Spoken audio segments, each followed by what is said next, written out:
Saudi అరేబియాలో ఒక వ్యక్తి 610 కేజీలు బరువుకి పెరిగిపోవడం జరిగింది. కనీసం తన పనులు కూడా తను చేసుకోలేని పరిస్థితుల్లో 3 సంవత్సరాల పాటు మంచానికి పరిమితమైన ఆ వ్యక్తి ఇప్పుడు ప్రస్తుతం 60 కేజీలకు తగ్గిపోయాడు అనమాట. ఇది మనకు వినడానికి ఆశ్చర్యం కలగవచ్చు.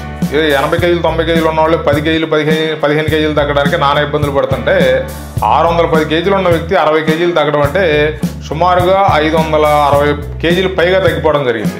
ఇదంతా ఆశ్చర్యం కలిగించవచ్చు, కానీ మనకి ఇది వాస్తవంగా సౌదీ అరేబియాలో జరిగింది. దీని వివరాల్లో కనుక వెళితే మనం ఖలీద్ అనే ఒక వ్యక్తి విపరీతంగా బరువు పెరిగిపోవడం జరిగింది.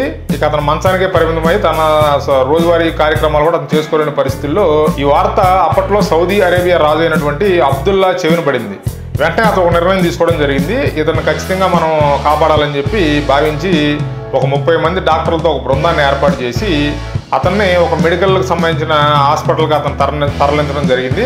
ఆ హాస్పిటల్లోని 30 మంది డాక్టర్ల సిబ్బంది రోజువారీ డైట్ చార్ట్ ప్రిపేర్ చేసి అతనికి గ్యాస్ట్రోకి సంబంధించిన బైపాస్ సర్జరీ కూడా ఒకటి చేసి, అంటే దీనికి సంబంధించి ఆహారం స్టోర్ అయ్యేదానికి ఒక ట్యాగ్ లాగా వేసి దాన్ని క్లోజ్ చేస్తారని చెప్తున్నారు. అంటే ఎక్కువ ఆహారం తీసుకోకుండా కొంత లిమిట్గా కొంచెం కాస్త తినంగానే వెంటనే కడుపు నిండిపోయే విధంగా దాన్ని ఏదో బైపాస్ చేస్తారని చెప్తున్నారు. దీని గురించి ఆ విధంగా సర్జరీ చేసిన తర్వాత ఒక డైట్ చార్ట్ ప్రకారం అతనికి రోజు డైట్ అందించి ఆ 30 మంది డాక్టర్లు కృషి చేసి ఇతను రోజువారీ కార్యక్రమాలు చేసుకోవడానికి ఇతను అవయవాలు సహకరించవు కాబట్టి చిన్న ఎక్సర్సైజ్ చేయించుకుంటూ ఇట్లా అతన్ని దగ్గర 550 కేజీలు బరువు తగ్గించినట్టుగా చెప్తున్నారు.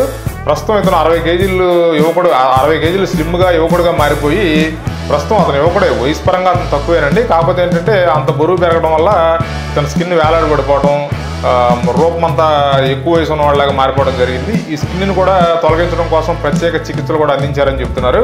చెవిచూడు ప్రస్తుతం అతన్ని నవ యువకుడిలాగా చక్కగా 60 కేజీల్లో ఉన్న స్లిమ్ బాయ్ లాగా తయారు చేశారు.